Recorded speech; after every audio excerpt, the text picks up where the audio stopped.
Salut à toi, dans cette vidéo je souhaite te parler du combat entre Tony Yoka et Martin Bakole. Dans cette vidéo, le but de cette vidéo c'est pas de tirer sur un boxeur blessé parce que Yoka est gravement blessé. Ça va être très dur psychologiquement de remonter la pente. Malgré le fait qu'il a été très courageux durant le combat, c'est très intelligent aussi le fait de lorsqu'il s'est pris le knockdown, de ne pas se le relever tout de suite, de s'apposer un peu, genoux à terre pour pouvoir mieux se reposer.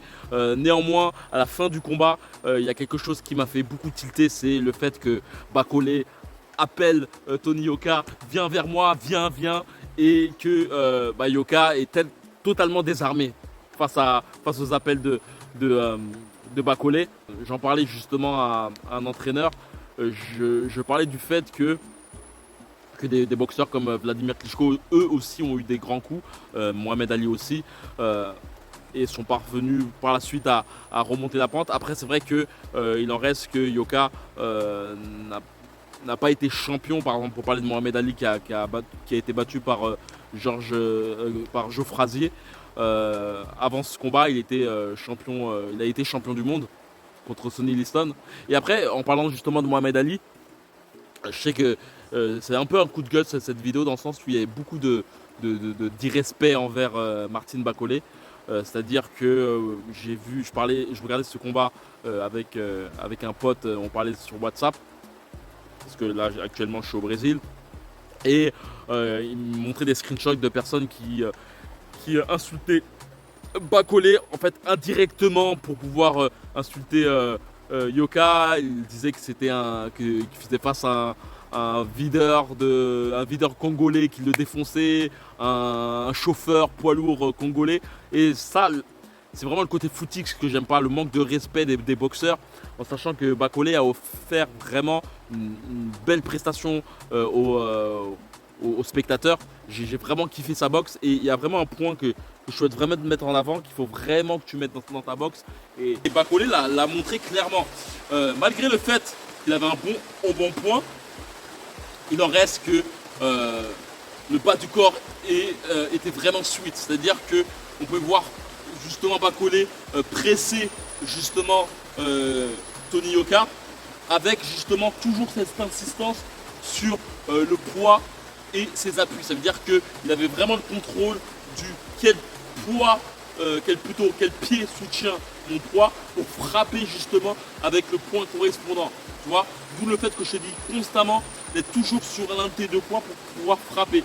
Et le truc que je disais d'ailleurs dans ma précédente vidéo, c'est le fait que quand tu frappes au corps, de vraiment te mettre sur le côté dont tu frappes et ne pas hésiter même à regarder la cible dont tu vas frapper.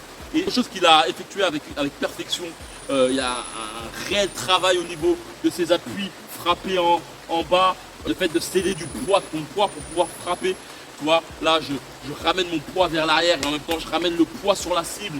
Par la suite, je fusille ensuite en mettant mon poids vers l'avant. On s'imagine souvent que pour être boxeur, il faut forcément être bodybuildé, avoir des abdos ou autre. On oublie souvent, et surtout en poids lourd, léger. Je ne parle pas des autres catégories, il faut avoir vraiment cette optimisation au niveau du poids, c'est-à-dire avoir cette tonicité au niveau du poids, mais en poids lourd, surtout avec 16 kg de différence entre Yoka et Mister Bakole. Il y a vraiment cette notion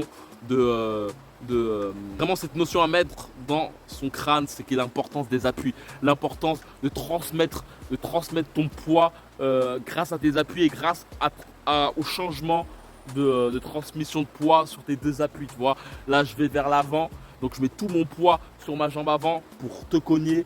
Là je vais vers l'arrière, je mets tout mon poids sur la jambe arrière, et en même temps justement le fait de mettre tout mon poids sur la jambe arrière me permet aussi de mettre tout ce poids sur justement mon point. Et pour parler, c'est vraiment l'un des points vraiment essentiels qu'il faut vraiment que tu mets dans ton arsenal.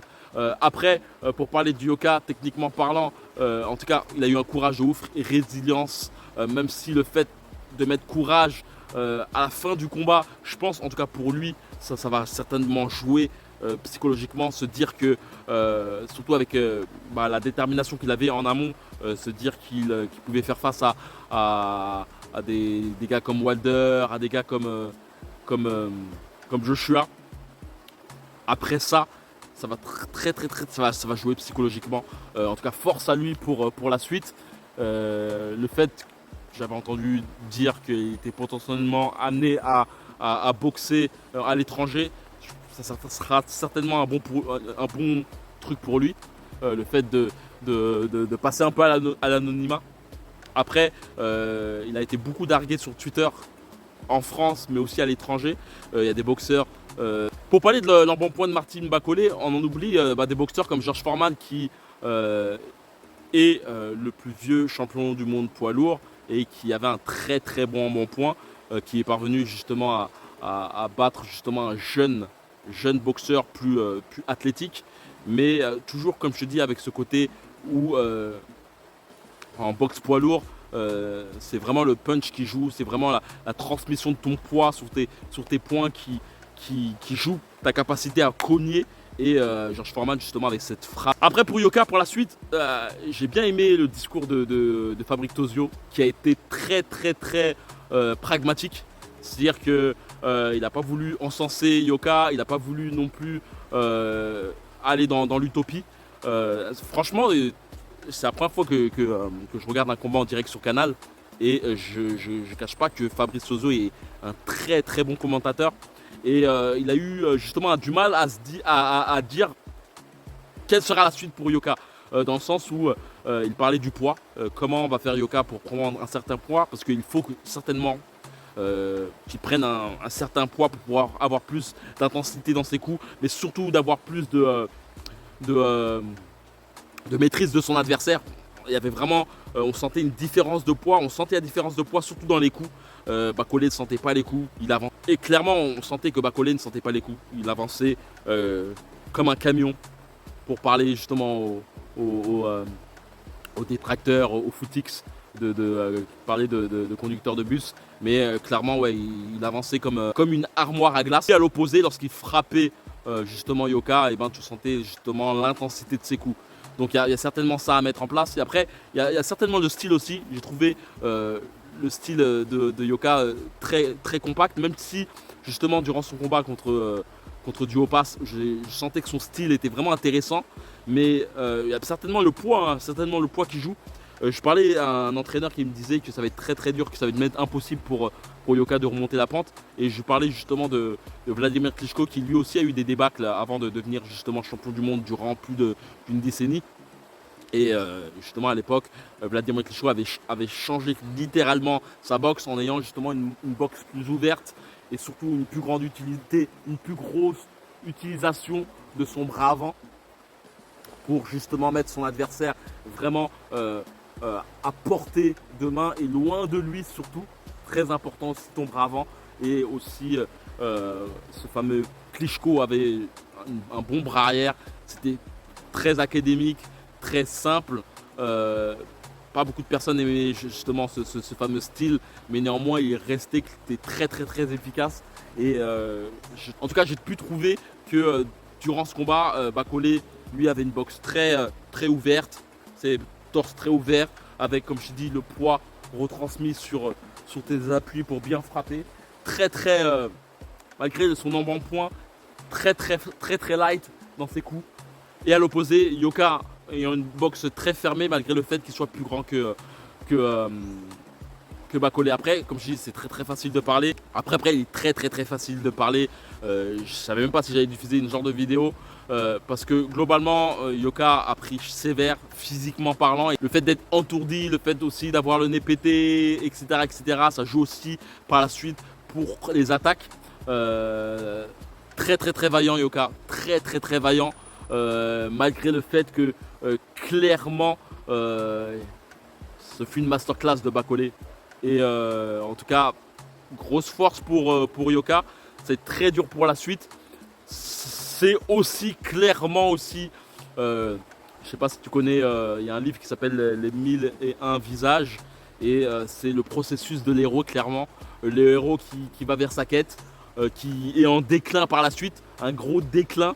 Par la suite, il y a la montée avec le mentor, la recherche du mentor, du nouveau mentor. Peut-être que que Yoka devra rechercher un nouveau mentor et par la suite la montée. Et c'est souvent un cycle aussi de vie en fait. Nos vies sont basées sur ça, sur ce genre de schématisation. En tout cas, bon nombre en tout cas, bon nombre d'histoires sont basées sur ça. Bon nombre de vies aussi. Mohamed Ali, on peut dire qu'il a eu la même chose.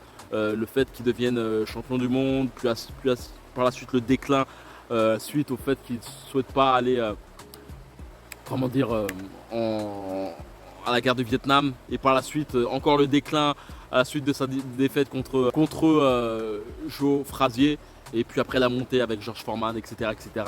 Donc en tout cas, force à Yoka, malgré le fait que cette défaite, et surtout comme je t'ai dit, le gratin aussi a pu voir aussi tout ça, ça peut jouer aussi sur la psychologie, dans le sens où lorsque tu vois il y a une aura qui se crée aussi, tu vois. C'est-à-dire que quand tu construis ta carrière, pour les spectateurs, pour qu'il y ait un engouement autour de toi, mais aussi pour te créer une aura de boxeur pour les autres boxeurs.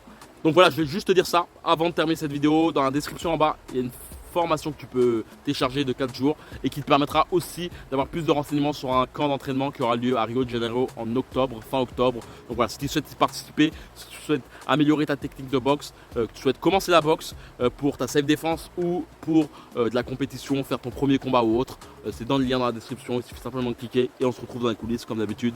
Que la boxe est avec toi. Ciao.